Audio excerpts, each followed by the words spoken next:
क्या कभी किसी ने सोचा है कि पूरे ब्रह्मांड के स्वामी भगवान श्री कृष्ण को भी किसी ने बांध दिया था? मतलब सारी सृष्टि चलाने वाले भगवान को कोई रस्सी से बांधे? हाँ, सुनने में बिल्कुल असंभव लगता है, लेकिन गोकुल में माँ यशोदा ने सच में ऐसा किया था। बिल्कुल। और आज हम इसी विषय पर एक बहुत ही गहरी चर्चा करने वाले हैं। हमारा स्रोत है एसी भक्ति वेदांता स्वामी प्रभुपादा जी की पुस्तक Krishna the supreme personality of God head, उसका 9वां अध्याय। जिसे लोग आमतौर पर दामोदर लीला कहते हैं, पर ये कोई आम बाल कथा नहीं है। हाँ, यही तो हमारा मकसद है आज।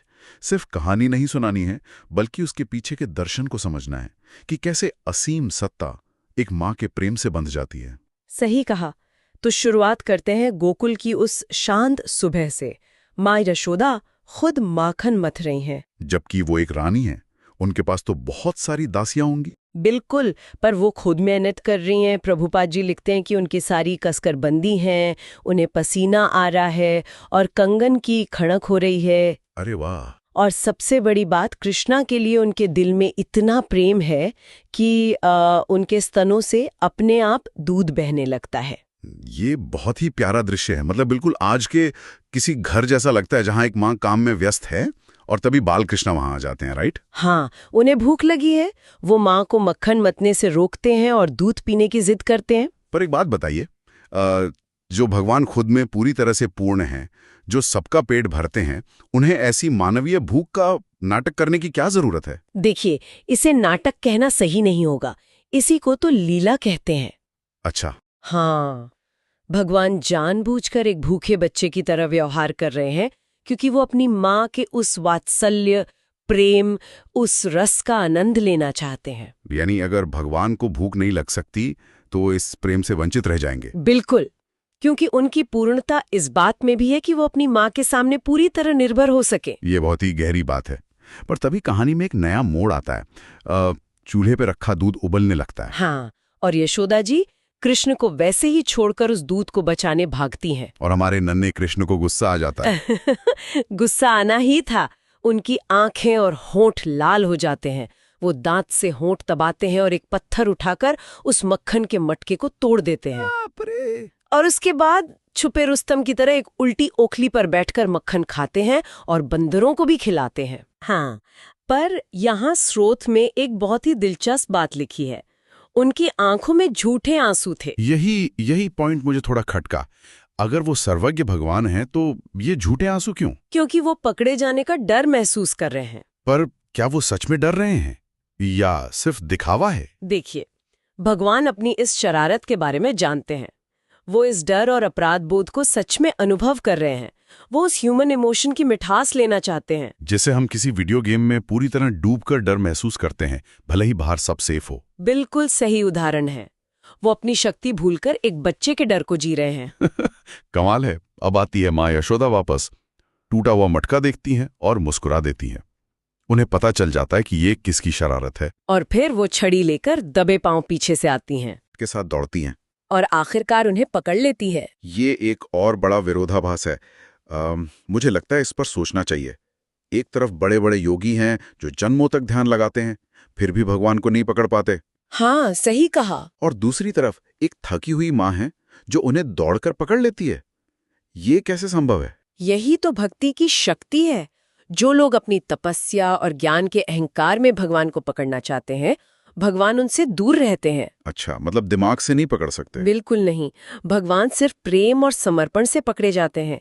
यशोदा जी जैसी शुद्ध भक्त के लिए भगवान एक छोटे बच्चे की तरह खेल रहे हैं। तभी तो पकड़े जाने पर कृष्ण रोने लगते हैं और अपने ही हाथों से आंखों का काजल पूरे चेहरे पर मल लेते हैं। और उन्हें इतना डरावा देखकर माँ यशोदा छड़ी फेंक देती हैं। क्योंकि वो बच्चे को और डराना नहीं चाहती थी, पर उन्हें अनुशासन तो सिखाना था, तो वो उन्हें उस ओखली से बांधने की कोशिश करती हैं। और यहाँ से इस अध्याय का सबसे बड़ा रहस्य शुरू होता है। हाँ, वो रस्सी वाला किस्सा।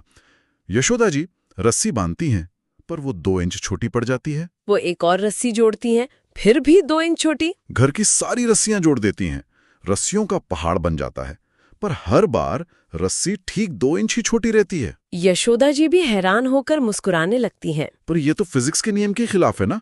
अगर रस्सियां जुड़ रही हैं तो लंबाई तो बढ़नी चाहिए। यहीं पर प्रभुपाद जी समझाते हैं कि भगवान की कोई सीमा नहीं है, उनका ना कोई अंदर है ना बाहर, ना शुरुआत है ना अंत। यानी एक असीम अनंत शक्ति को आप किसी फिजिकल रस्सी से नहीं बांध सकते। बिल्कुल। रस्सी का बार बार छोटा पड़ना यही दिखाता है कि सिर्फ भौतिक प्रयास से ईश्वर को पाना असंभव है। पर एक सवाल और है, अगर रस्सी छोटी पड़ रही थी तो वो हमेशा ठीक 2 इंच ही क्यों छोटी थी? ये बहुत ही सटीक सवाल है। इन 2 इंच का एक दार्शनिक मतलब है। वो क्या? पहला इंच है भक्त का लगातार प्रयास। यशोदा जी पसीने से लथपथ थीं, उनके बालों के गजरे गिर चुके थे, पर उन्होंने हार नहीं मानी। उनका एफर्ट कम नहीं हुआ। हाँ, और दूसरा इंच है भगवान की कृपा। ओह, जब कृष्ण ने देखा कि उनकी माँ उनके लिए इतनी मेहनत कर रही हैं, उनके प्रति इतना करुणा से भरी हैं, तो उन्होंने खुद को बांधने की अनुमति दे दी। इसका मतलब जीत उन रस्सियों की नहीं हुई? बिल्कुल नहीं। जीत यशोदा जी के अनंत प्रेम की हुई। कृष्ण खुद उनके प्रेम के सामने झुक गए। और प्रभुपाद जी लिखते हैं कि ये जो अलौकिक आनंद भगवान को अपने भक्त के सामने समर्पण करने में मिलता है ना, हाँ, ये आशीर्वाद ब्रह्मा जी, शिव जी या लक्ष्मी जी को भी प्राप्त नहीं है। सच में रूंगटे खड़े करने वाली बात है ये। पूरी कथा शक्ति का प्रदर्शन की नहीं, बल्कि शुद्ध वत्सल्य की जीत है। सही कहा। पर जानते हैं, स्रोत के हिसाब से कहानी यहाँ खत्म नहीं होती। ओ हाँ, आगे तो एक और चमत्कार होना बाकी था। बिल्कुल। जब यशोदा जी कृष्ण को बांधकर घर के काम में वापस लग जाती हैं, तो ओखली से बंधे हुए कृष्ण सामने 2 बहुत ही ऊंचे अर्जुन के पेड़ों को देखते हैं और सोचते हैं कि माँ ने तो मुझे बांध दिया है, तो अब मैं इससे भी बड़ी शरारत करूंगा। और जानते हैं वो पेड़ कौन थे? वो कुबेर के पुत्र नलाकुवारा और मणिग्रीवा थे, जिन्हें देवऋषि नारद ने नशे में किए गए एक अपराध के कारण पेड़ बनने का श्राप दिया था। और अब उनका उद्धार होने का समय आ गया था। बिल्कुल। सुनने वालों के लिए ये एक बहुत ही अद्भुत बात, सोचने लायक है।